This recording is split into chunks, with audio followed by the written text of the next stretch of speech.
Hi, I'm Mr Gurjar. I'm a consultant colorectal and general surgeon here at Hatfield Hospital. Bowel cancer is a very common condition. It typically is seen in approximately 7% of men and 5% of women. In the UK, we have approximately 41,000 patients every year who are diagnosed with bowel cancer. 90% of these cases are in patients who are over 50 years of age, but interestingly, we're getting a bigger and bigger population of younger people under the age of 50 being diagnosed with bowel cancer.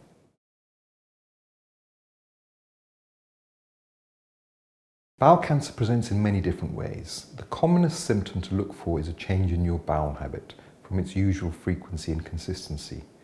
So you may experience increasing number of bowel motions which are looser and may look like diarrhea. You may see that there is blood mixed into your stool. The other interesting symptom is one of a sensation of incomplete evacuation, which means that you feel that you haven't emptied your bowels fully.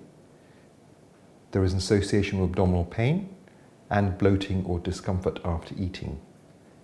It's very important to be aware of unintentional weight loss, which could be associated with bowel cancer. Other symptoms include a finding of tiredness or anemia, which is usually picked up by the general practitioner. Bowel cancer is linked to a family history, so it's essential to be aware of that family history and be considerate about the need for screening if that should arise.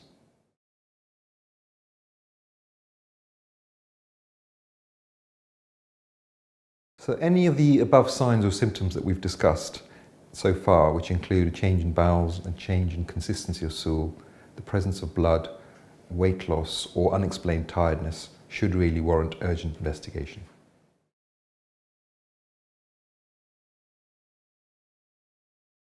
So bowel cancer is diagnosed in a number of ways. The simplest first test is a stool test, which is done in primary care and looks for blood or abnormal DNA in the stool. This would then lead to the need for either a flexible sigmoidoscopy or a colonoscopy. A flexible sigmoidoscopy is a shorter camera test which involves passage of a camera into the rectum and distal colon. If any polyps were found, and polyps are thought to be a precursor for bowel cancer, then a fuller colonoscopy would be required. The colonoscopy is a gold standard test. This is the best way to fully assess the colon and to detect bowel cancer. If polyps are found, they can be removed during the procedure, and if anything suspicious is seen, biopsies can be taken.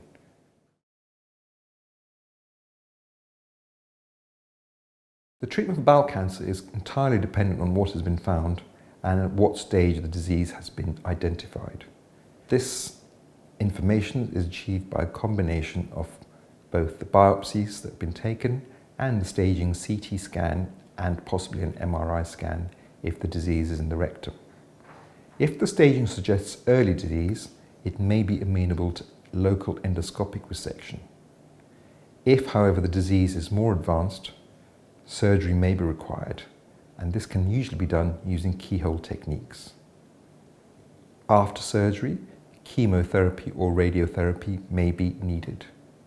It's important to say that if the disease is caught early, there is a very high probability of cure.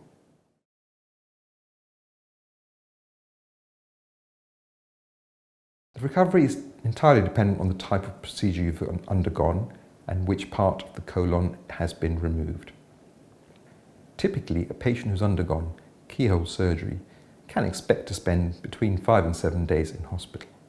Of course, if a complication has taken place, this may necessitate further surgery and a longer stay in hospital. There is always a risk of recurrence of any cancer, and therefore all patients are followed up on a regular basis using a standard protocol of scans, endoscopy and blood tests, which takes place over a 5-year period.